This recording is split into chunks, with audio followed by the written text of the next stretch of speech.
Chennai super কিংসের হয়ে তিন ক্রিকেটার কিন্তু কাঁপাতে চলেছে। কোন তিন ক্রিকেটার কিন্তু কাঁপাতে চলেছে সেটাই কিন্তু এই ভিডিওতে বলবো।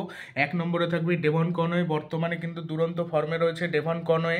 সাউথ আফ্রিকা টি-20 লিগে কিংসের হয়ে জোহানেসবার্গ সুপার কিংসের হয়ে বোধহয় ভালো খেলছে এবং 7 ম্যাচে অলরেডি 200-র কাছাকাছি রান করে ফেলেছে ইতিমধ্যেই। 38 এভারেজে অনবদ্য কিন্তু ব্যাটিং করছে ডেভন কনওয়ে। একটা দুটো ম্যাচে একটু স্লো ব্যাটিং করলেও সেই ম্যাচে এটা স্লো ব্যাটিং করেছে, তাও পরিস্থিতি অনুযায়ী বাকি সব ম্যাচে কিন্তু ভালো করেছে এবং 2025 IPL-এ কিন্তু কাঁপাবে তো ঠিকই, এবং চেন্নাই সুপার কিংস যদি চ্যাম্পিয়ন হতে পারে এই কনওয়ে কিন্তু চ্যাম্পিয়ন করতে পারে ভালো ব্যাটিং করে।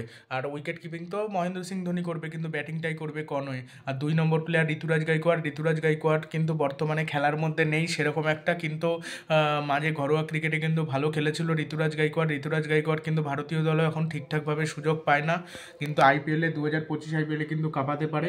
এই কনওয়ে এবং ঋতুরাজ গাইকোয়াড় জুটি কিন্তু ভালো খেলে, এটা কিন্তু আগে থেকে বলে দিলাম, এবার কিন্তু ভালো খেলার সম্ভাবনাটা বেশি। আর 3 নম্বর প্লেয়ার হলো শিবম দুবে। শোনা যাচ্ছে 2025 IPL-এ চেন্নাই সুপার কিংসের হয়ে খেলবে। শোনা যাচ্ছে কি, এটা সকলেই জানে, বর্তমানে রঞ্জি ট্রফিতে ফর্মে ছিল না, কিন্তু শিবম দুবে যখন চেন্নাই সুপার কিংসের হয়ে খেলে, যখনই খেলে ভালো পারফরমেন্স করে। প্রথম একটা দুটো ম্যাচে খেলতে না পারলেও পরে ঠিক কিন্তু আস্তে আস্তে ফর্মে চলে আসে এই শিবম দুবে। সেই জন্য শিবম দুবে কিন্তু 2025 IPL-এ চেন্নাই সুপার কিংসের হয়ে কাঁপাতে পারে বা কাপ নিতে সাহায্য করতে পারে।